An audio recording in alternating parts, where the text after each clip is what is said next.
अस्सलाम वालेकुम dear students. आज के इस लेक्चर में हम measurement of an irregular shape solid object discuss करेंगे। यानी कुछ ऑब्जेक्ट जो है वो रेगुलर होते हैं और कुछ ऑब्जेक्ट्स इरेगुलर होते हैं। रेगुलर ऑब्जेक्ट्स की वॉल्यूम तो हम मैथमेटिकल फार्मूला या मैथमेटिकल रूल्स लगा के मालूम या कैलकुलेट कर सकते हैं, लेकिन इरेगुलर ऑब्जेक्ट्स की वॉल्यूम तो हम जो है वो फार्मूला उनके लिए कोई है नहीं, क्योंकि उनके डायमेंशन या लेंथ, विड्थ और हाइट जो है वो प्रॉपर या मुनासिब नहीं होते हैं। इसलिए आप फार्मूले से इरेगुलर सॉलिड ऑब्जेक्ट की वॉल्यूम मेजर नहीं कर सकते हैं। तो अब इरेगुलर शेप ऑब्जेक्ट की जो वॉल्यूम है वो हम फाइंड आउट करेंगे, मालूम करेंगे, तलाश करेंगे मेजरिंग सिलेंडर को इस्तेमाल करते हुए। तो पहले मैं आपको रेगुलर और इरेगुलर ऑब्जेक्ट्स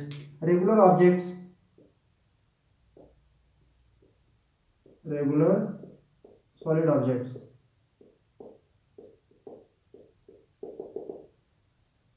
ऐसे objects, those objects which have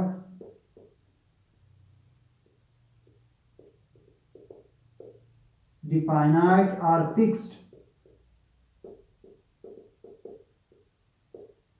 length, width,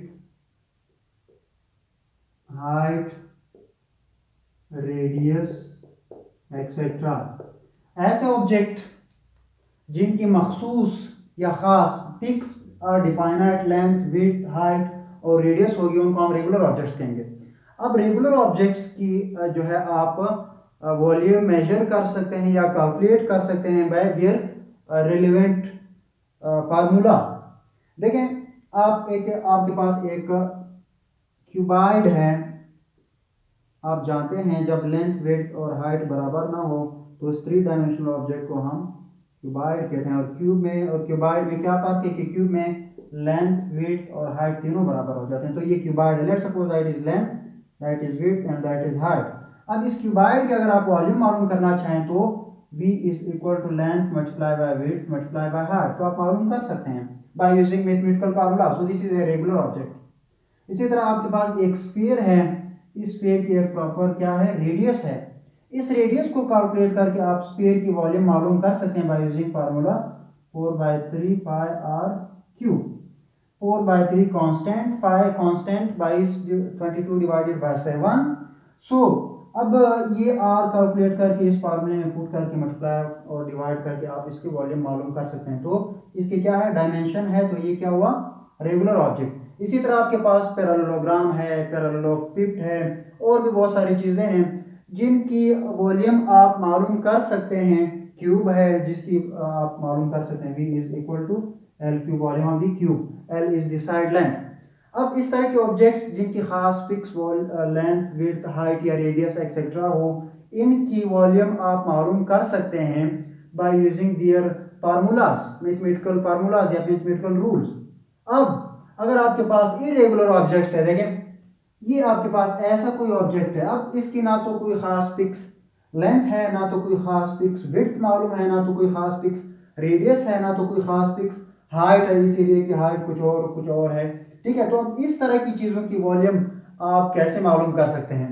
ये ऑब्जेक्ट्स हमारे पास क्या कहलाएंगे, इरेगुलर शेप सॉलिड ऑब्जेक्ट्स, जिनकी ना तो प्रॉपर यानी those object which have no definite और फिक्स लेंथ, विड्थ, हाइट, उनको हम इरेगुलर शेप सॉलिड ऑब्जेक्ट कहेंगे। जैसे आपके पास ये है, कोई गत्ता है, इसको आपने बेतरतीब काट दिया।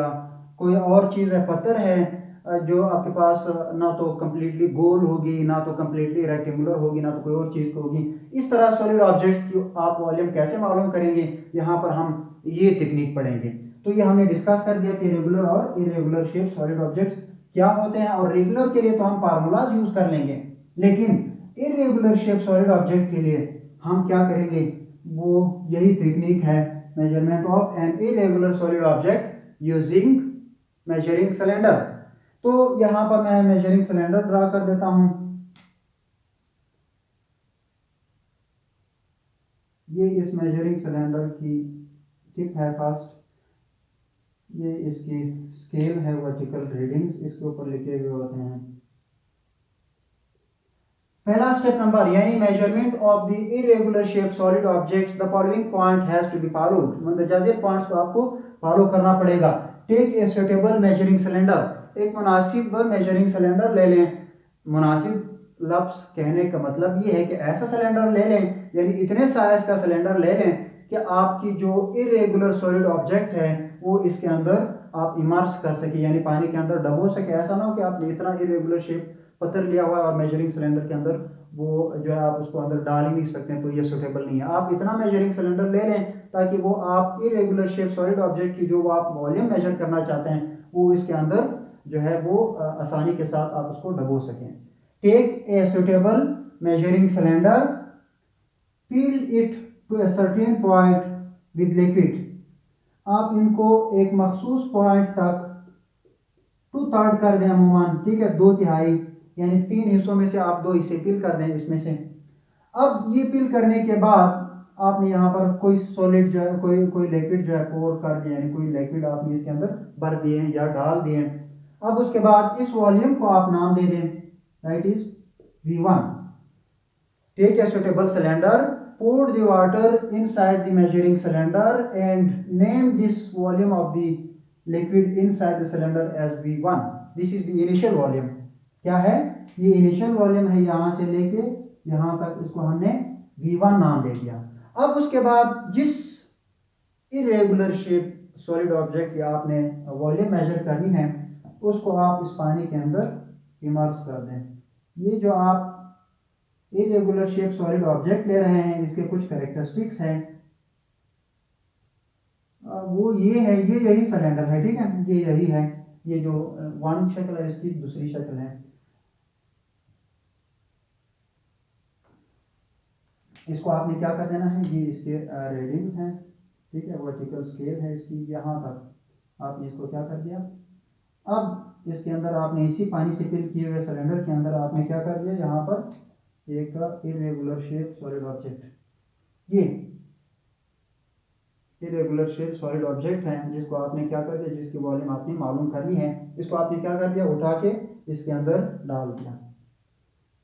अब इस इरेगुलर शेप सॉलिड ऑब्जेक्ट को ये नॉन सॉल्युबल यानी हल पजीर नहीं होना चाहिए, और ये जो है पानी के अंदर या उस लिक्विड के अंदर सिंकेबल हो, यानी ये डूबने के काबिल हो और नॉन सोल्यूबल हो, ये इसके कैरेक्टरिस्टिक हैं। अब इसके अंदर आप क्या कर रहे हैं, यानी मतलब ये है कि आप इसके अंदर डाल रहे हैं, इस सिलेंडर के अंदर जब आप डालेंगे इसको तो फिर इस सिलेंडर में से ये वाला सिलेंडर बन जाएगा। मतलब बनना नहीं है, मतलब ये जब आप इस इरेगुलर शेप सॉलिड ऑब्जेक्ट को इस सिलेंडर के अंदर डाल देंगे तो पानी की लेवल कुछ इस तरह बन जाएगी। पानी की लेवल क्या हो जाएगी, राइज्ड हो जाएगी, पानी की लेवल ऊपर उठ जाएगी, यहाँ तक आ जाएगी। इस नए वॉल्यूम को हम नाम दे रहे हैं V2।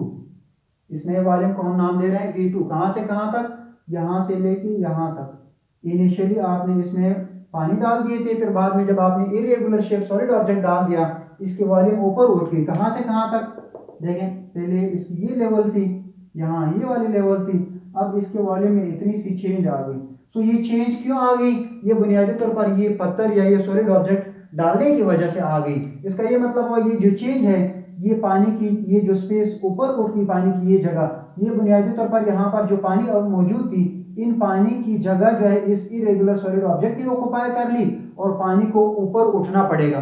सो जितना जगह ये यहाँ पर ऑक्युपाई करेगा, यानी जितनी वॉल्यूम इसकी होगी, पानी की वॉल्यूम उतनी ही ऊपर चली जाएगी। यानी मतलब the rise in the volume of the liquid या the rise in the level of the liquid is basically due to the immerse of the irregular solid object inside the cylinder. यानी पानी की लेवल में जो rise या height या ऊंचाई आ रही है या बढ़ रही है वो बुनियादी तौर पर इस सॉलिड ऑब्जेक्ट डालने की वजह से है। तो उसका मतलब ये जो पानी की वॉल्यूम राइज होगी ये बुनियादी तौर पर इस इरेगुलर सॉलिड ऑब्जेक्ट की वॉल्यूम है।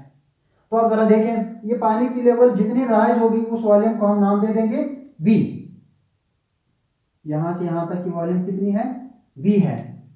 तो अब जरा देखें, ये केस है, मैं इसको थर्ड नंबर पे, ये नंबर 1 है, नंबर 2 है और यहाँ पर थर्ड, मैं यही फिगर ड्रा कर रहा हूँ लेकिन वॉल्यूम को जाहिर करने के लिए अच्छी तरीके से। यहाँ से यहाँ तक की पहले पानी की लेवल थी, इसको हमने V1 नाम दिया हुआ था, पानी फिल है इनके अंदर, ठीक है। अब फिर हमने इसके अंदर जो है वो इरेगुलर सॉलिड ऑब्जेक्ट इमर्स कर दिया, जो कि सिंकेबल था और नॉन सोलुबल था। अब उसके बाद पानी की लेवल यहाँ तक आ गई। इस लेवल को हमने नाम दिया था इनिशियली V1, इस लेवल को नाम दे रहे हैं V2, यानी V1 ये वाला लेवल है, यहाँ से लेके यहाँ तक, और V2 यहाँ से यहाँ तक, दैट इज फाइनल लेवल। और यहाँ पर जो चेंज आ गई दैट, यानी यहाँ से लेके यहाँ तक, दैट इज V। अब जरा देखें ये कौन सी लेवल है, यहाँ से जो इनिशियल वॉल्यूम से पानी की लेवल राइज होगी फाइनल लेवल तक, that is V।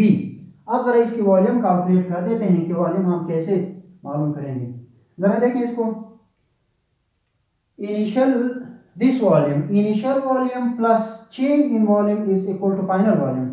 So final volume is equal to final volume is equal to initial volume plus rise in volume, initial volume plus